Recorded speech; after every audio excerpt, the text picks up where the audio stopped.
जय श्री कृष्णा, जय श्री राधे, जय Shri Shyam. Welcome to our channel Ladli Shyama.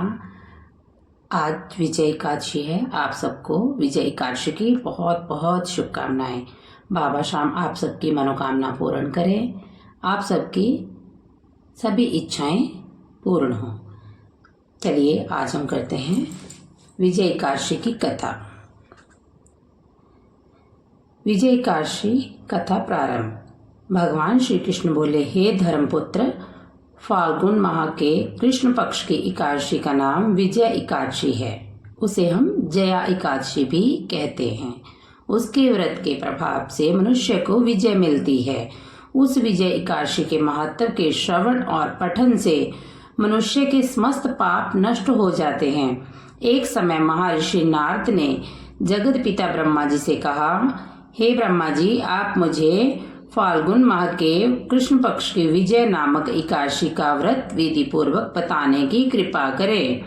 Brahma ji बोले, हे पुत्र, विजय एकादशी का व्रत प्राचीन तथा नवीन पापों को नष्ट करने वाला है। इस एकादशी की विधि मैंने आज तक किसी से नहीं कही, किंतु तुम्हें बताता हूँ। यह समस्त मनुष्य को विजय प्रदान करती है। अब विस्तार कथा सुनो।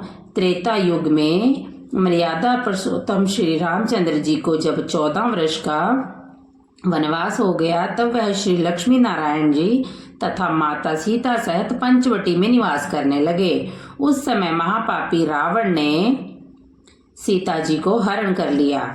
इस दुखद समाचार से श्री रामचंद्र जी तथा लक्ष्मण जी अत्यंत व्याकुल हुए और सीता जी की खोज में चल दिए। घूमते घूमते वे मरणासन जटायु के पास जा पहुंचे। जटायु ने उन्हें सीता जी के हरण का पूरा वृत्तांत सुनाया और भगवान श्री राम की गोद में प्राण त्याग कर स्वर्ग को चला गया। कुछ आगे चलकर राम लक्ष्मण जी की सुग्रीव के साथ मित्रता हो गई और वहां उन्होंने बाली का वध किया। श्री हनुमान जी ने लंका में जाकर सीता जी का पता लगाया और सीता जी से श्री रामचंद्र जी तथा सुग्रीव की मित्रता का वर्णन किया। वहां से लौटकर श्री हनुमान जी श्री रामचंद्र जी के पास आए और अशोक वाटिका के सब समाचार कहे। तब श्री रामचंद्र जी ने सुग्रीव की सहमति से वानरों तथा भालुओं की सेना सहित लंका को प्रस्थान किया। जब श्री रामचंद्र जी समुद्र के किनारे पहुंच गए, तब उन्होंने सोचा कि अगाध मगरमच्छों से युक्त समुद्र को किस प्रकार पार कर सकेंगे। तब श्री लक्ष्मण जी बोले, हे भ्राता, कुमारी द्वीप में वक्दालभ्य नामक मुनि रहते हैं। उन्होंने अनेक नामों से ब्रह्म देखे हैं। आप उनके पास जाकर अपनी विजय के उपाय पूछिए।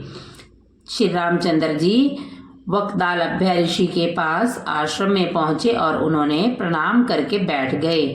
मुनि ने मनुष्य का रूप धारण किए हुए पुरुषोत्तम राम से पूछा, हे श्री राम, आप किस इच्छा से आए हैं? श्री राम बोले, हे महर्षि, मैं अपनी सेना सहित यहाँ आया हूँ और राक्षसों को जीतने के उद्देश्य से लंका जा रहा हूँ। आप कृपा कर समुद्र को पार करने की विधि बताएं। ऋषि बोले, हे राम जी, मैं आपको एक उत्तम व्रत बतलाता हूँ, जिसके करने से हर क्षेत्र में विजयश्री प्राप्त होती है।